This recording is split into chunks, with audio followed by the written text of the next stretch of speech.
Hello student, welcome back to our channel. Today we are going to learn R.S. Agrawal 9th class. आज हम start करेंगे chapter 2 पॉलिनॉमिनल्स।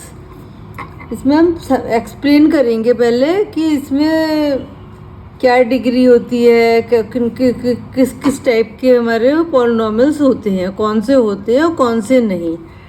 जैसे ये give reasons the show to show that the following expansions is a polynomials और not, कि ये पॉलिनॉमिनल्स है या नहीं। देखिए पॉलिनॉमिनल्स में हमें ये सबसे बड़ी बात ध्यान रखनी है कि अगर पावर हमारी माइनस में होती है तो वो पॉलिनॉमिनल नहीं होता, और अगर अंडर रूट में भी होती है या 1/2 हो उसकी पावर, तो वो भी जो है पॉलिनॉमिनल्स नहीं होते हैं। जैसे मैं एग्जांपल देती हूँ एक कि x + 1/x ये पॉलिनॉमिनल है या नहीं। अभी तो हमें दोनों की वेरिएबल्स, अब वो पावर से वेरिएबल्स की देखनी होती हैं। वेरिएबल्स क्या होते हैं हमारे, जो मतलब चेंज होते रहते हैं। एक होता है हमारी कांस्टेंट चीज़, जैसे डिजिट है 2 है तो 2 ही कहलाएगा, 3 है तो 3 ही कहलाएगा। लेकिन वेरिएबल्स क्या है, x की वैल्यू अगर मैंने कहीं पर 2 रख दी तो वो 2 हो जाएगा, 6 रख दी तो 6 हो जाएगा। तो ये समय के अनुसार चेंज होते रहते हैं। जो वेरिएबल्स हैं उनकी पावर्स को देखना है।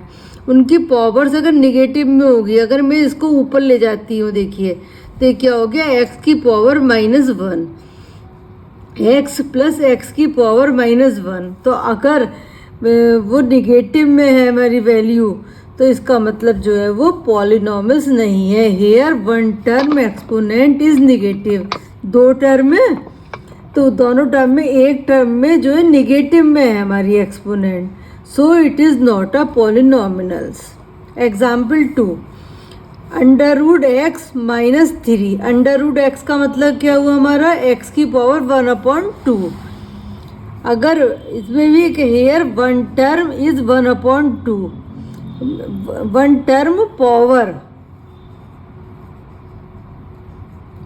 Is 1/2, so it is not पॉलिनॉमिनल्स।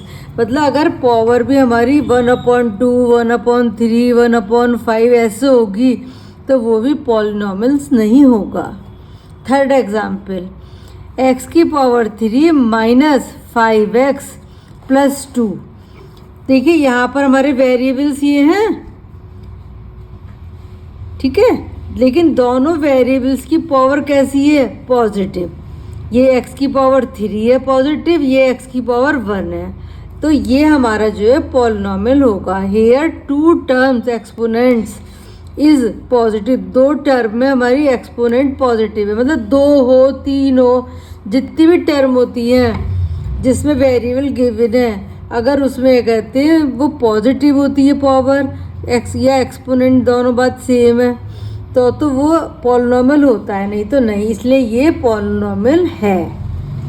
अब डिग्री का कैसे पता लगाते हैं, तो डिग्री में क्वेश्चंस में दोनों बातें पूछी होती हैं। ये बताइए ये पॉलिनॉमियल है या नहीं, और इनकी डिग्री बताइए। तो देखिए x की पावर 3 - 5x + 2, तो सबसे ज़्यादा पावर जिस वेरिएबल की होती है, तो इसकी पावर है 3, इसकी पावर है 1, तो जिसकी पावर ज़्यादा होती है वो डिग्री होती है। Highest power of x is called degree. ये x भी हो सकता है, y भी हो सकता है, z भी हो सकता है, a b c d भी हो सकता है। मतलब कई, ये बात वेरिएबल है, अननोन वैल्यूज जिसकी होती है, हमें मालूम नहीं है x कितना है, वो कहलाता है। तो ये x की पावर 3, वो में 3 जो है डिग्री हुआ, क्योंकि ये हाईएस्ट पावर है।